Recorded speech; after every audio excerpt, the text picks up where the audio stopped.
Hi, my name is Colin Graham, and I'm the animation director on Watch Dogs 2. Today we want to give you a look at our free-roaming demo and give you a more detailed look at the open world and the Bay Area. This video is recorded from an alpha build of Watch Dogs 2 running on PS4. In Watch Dogs 2, we've expanded our hacking tools to give the players more options. By tapping and releasing the L1 shoulder button, we can do a contextual quick hack on this person. If we want more hacking options, we simply hold the L1 button while focusing on our target.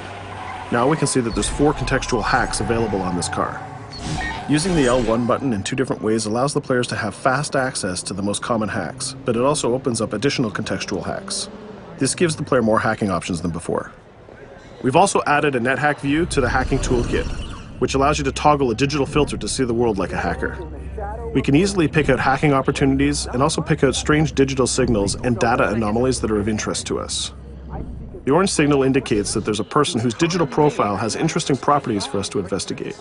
So let's take a closer look. When we're exploring the world, Nethack is a very useful tool to help us identify people or items of interest. It's a really good idea when you explore the open world to use your Nethack and look around, because you never know what you'll find. We can hack into his phone and read his text messages to get a clue about what's happening. As a hacker, it's really easy for Marcus to get someone's personal information. This guy's text messages indicate that he's experiencing strange behavior happening on his phone. He seems to think that it happens every time he comes to this exact area. Let's see what our DedSec teammates think about these strange signals. That felt like a rock star pose. Found something weird. Sweet. Get a picture. No, I mean, my MC catcher detector is going off. We really need to find a better name for that. Why? That's the technical name.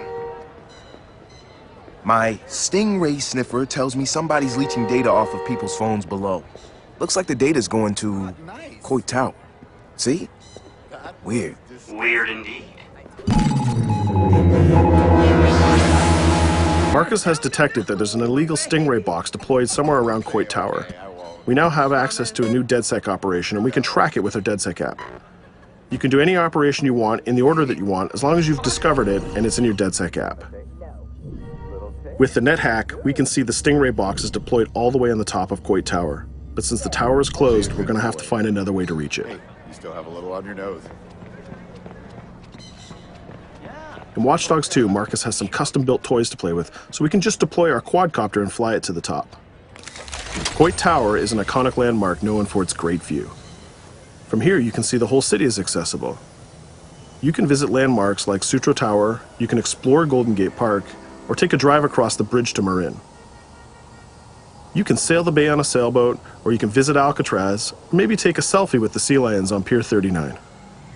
You can also travel across the Bay Bridge to Oakland, or take the freeway south to Silicon Valley. You can also take your time and explore San Francisco's diverse neighborhoods like Chinatown, Castro, or even the Tenderloin. With the drone, we can easily hack into the Stingray box and track its source. This one is operated by Greystrom, who are illegally installing these boxes all across the city. The open world is full of opportunities like this DedSec operation. All you have to do is explore the environment using Nethack and the Profiler to find them all.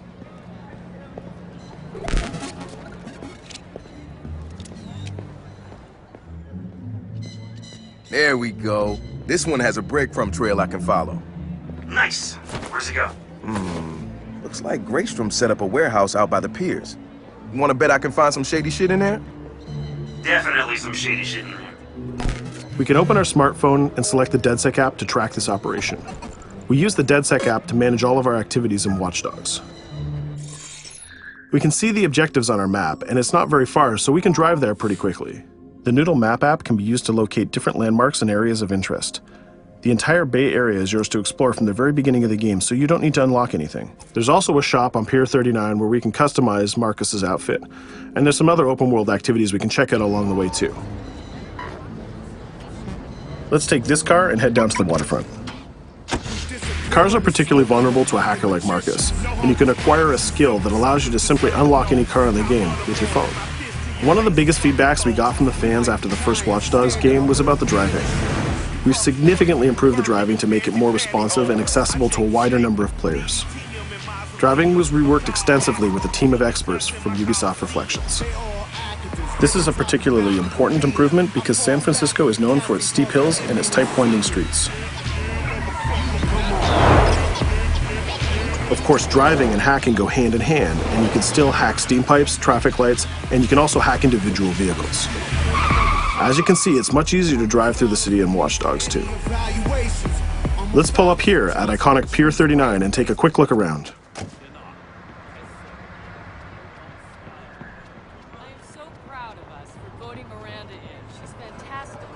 Up ahead is a clothing store, so let's go give Marcus a new look. Each clothing store has the style of the people who live in that area, so as you travel around the world, you can start to build a wardrobe that's as diverse as San Francisco itself.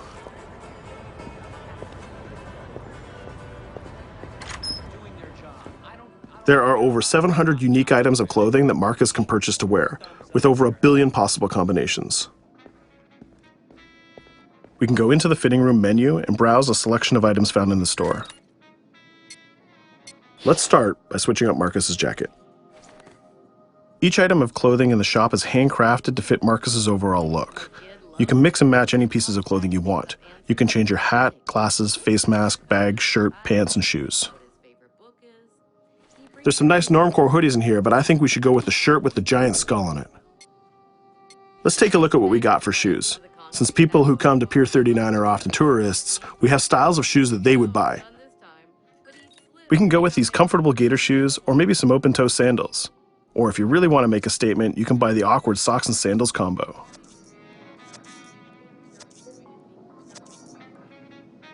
In the end, though, I think we should go with Stars and Stripes Chucks.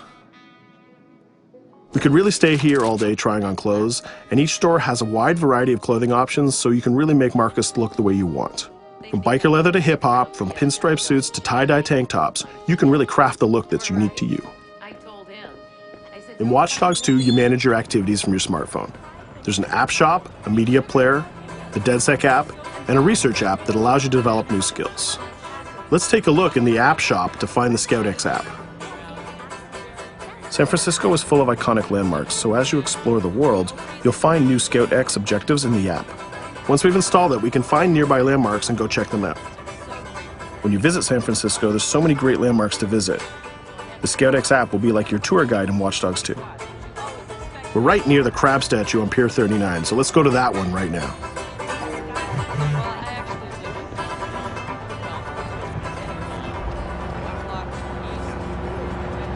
These tourists have the right idea. We'll just pop open our phone and select our camera and take a picture of this giant crab. Let's make it a selfie and use the California Vibe filter.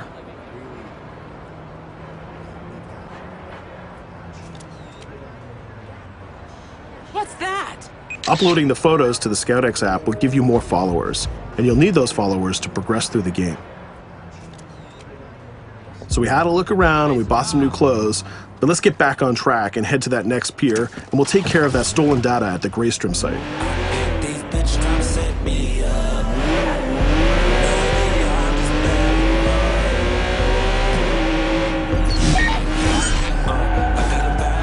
We can see the objective marker in our minimap, and it's also displayed in orange at the end of the pier. Let's park our car past the scissor lift and go scout the place on foot.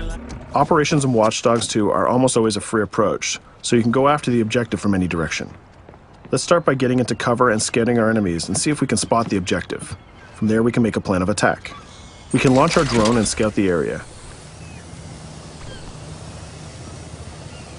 We can use our Nethack view to see that there are guards patrolling the rooftop, and the objective is in a small office. There are also some civilian workers that might notice us, so we need to avoid them too. In the Nethack view, we can see that the door is electronically locked, but it can be bypassed by a junction box on the lower level. The connection is shown in a red line. Unfortunately, that box is protected by an armed guard and an attack dog. So we'll probably have trouble if we try to sneak past the dog in person, but luckily Marcus has another toy, which is the RC jumper. This little guy is small and much harder for enemies to detect. The RC jumper is another DedSec gadget that gives Marcus a different way to approach obstacles in the layout. The RC jumper has this cool little robotic arm that's been hacked into the body. This allows him to physically interact with objects and allows Marcus to stay safely hidden. Now the junction box is unlocked and we can open the door upstairs. We can hack that scissor lift that we passed on the way in and reach the rooftop.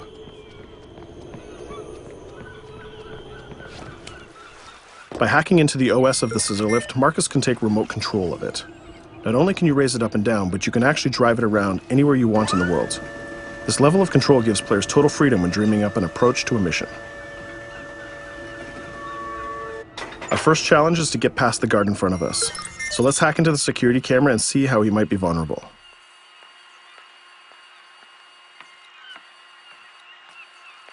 There's an industrial air conditioner unit that we can hack. We can set it to explode when the guard comes close, and we can hack it to attract the guard with a strange noise. The guard will go investigate the noise and walk straight into the trap we set. Shit. Does anyone know first aid?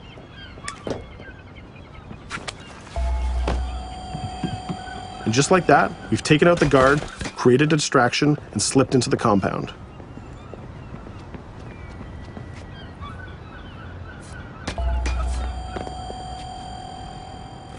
A more direct way to neutralize a guard is to use the non-lethal stun gun. Marcus has an array of non-lethal tools and techniques, and you can complete the entire game without actually killing a single enemy. Since we already unlocked this door with our RC jumper, we can just quick hack it to open it.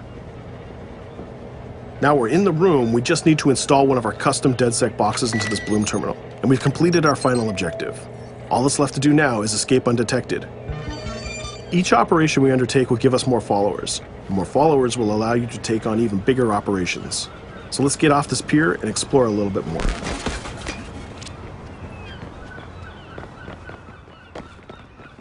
Tell me you fucked up their hardware? I left an expensive little present in their system, and they're going to pay for it. Damn, you sound like Jimmy Siska. Hell yeah!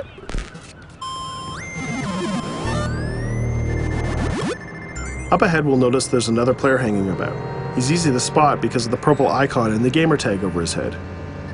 In Watch Dogs, your game session can be seamlessly merged, and you will often encounter other players exploring the world just like you. This guy looks really friendly. We have an opportunity to join up and form a co-op party, so let's send him an invite.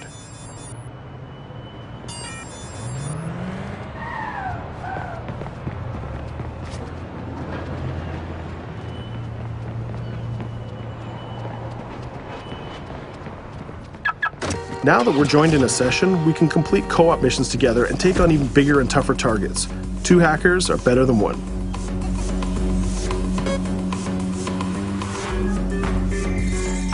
We're going to head across the bay to Prescott, which is in North Oakland, to infiltrate a gang lair. We can get there by driving across the Bay Bridge together.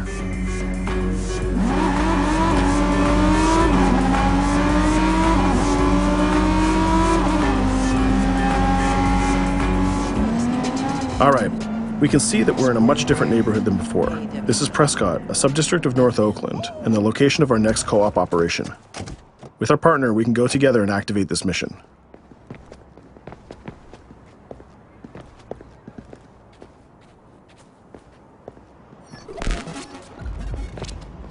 Marcus, we have operations popping up everywhere. Some of them are 2 hacker jobs. Where you need me? Sending you the coordinates. And Marcus, it works both ways. When you need help, fire off a call and we'll send someone your way for the assist. This area is a free approach, so we can tackle it any style we want. Since we're now 2 hackers working together, we'll cover our partner from the sky and help him out with some well-timed hacks. We can distract this guard by hacking his phone, and our friend will take him down very stealthily. We'll continue to scout the area and find more lookouts, like this gang member on the rooftop. You can automatically tag them, and once they're tagged, both players can see them. Our partner is going to sneak up on the rooftop and take out this guard, and we can help him with some well-timed hacks. If we use a contextual hack on this transformer box, we can attract the guard. Our partner has an easy shot with his stun gun from that distance.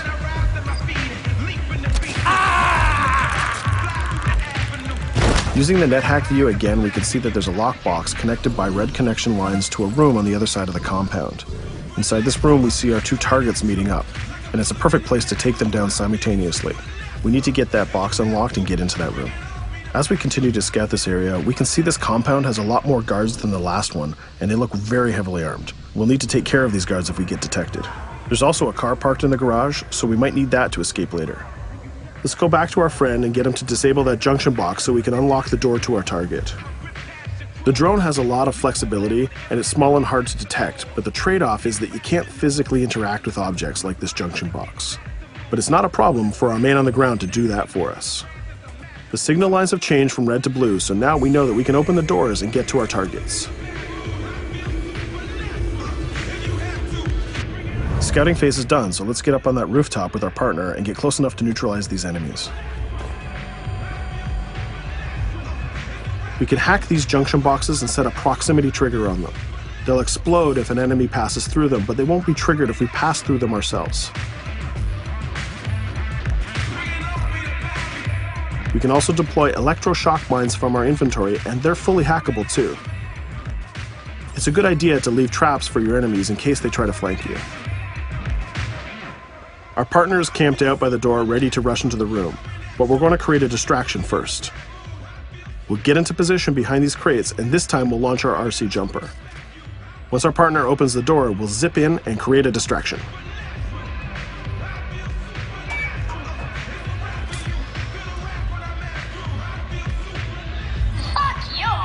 Our jumper has another feature too. It can launch foul-mouthed taunts and make people angry. Now's our chance. The gang leaders are distracted, so let's rush the room. This guy was pretty tough, but getting a thunderball to the face will ruin his day. Now we have his cell phone and all the evidence that we need. We just need to plan a way out of here. We can switch back to our quadcopter, which is hovering where we left it, and take a look at what's going on from the sky. We can see one of the guards is rushing up the stairs to help his boss, but our partner has that door covered with his DedSec rifle. There's another guard on the ground level who's alerted to our gunfire, so let's use a contextual hack on him. We've changed his profile to make a rival gang think that he's a police informant. The rival gang will come to this compound and take care of him for us. Things are heating up, so we're going to have to improvise a little bit. We can hack the car in the garage and reverse it away from the enemies so we can use it for our getaway. The rival gang just arrived and they've engaged in a gang war with the remaining guards. These guys aren't messing about. They're armed with grenades and body armor. We'll take some higher ground and use our DedSec 3D printed assault rifle to take them on. They're here somewhere. Find them. Hey, we lost us. Our call. We better leave it. There's still one guard left, so we can hack his headset, which leaves him vulnerable to a takedown.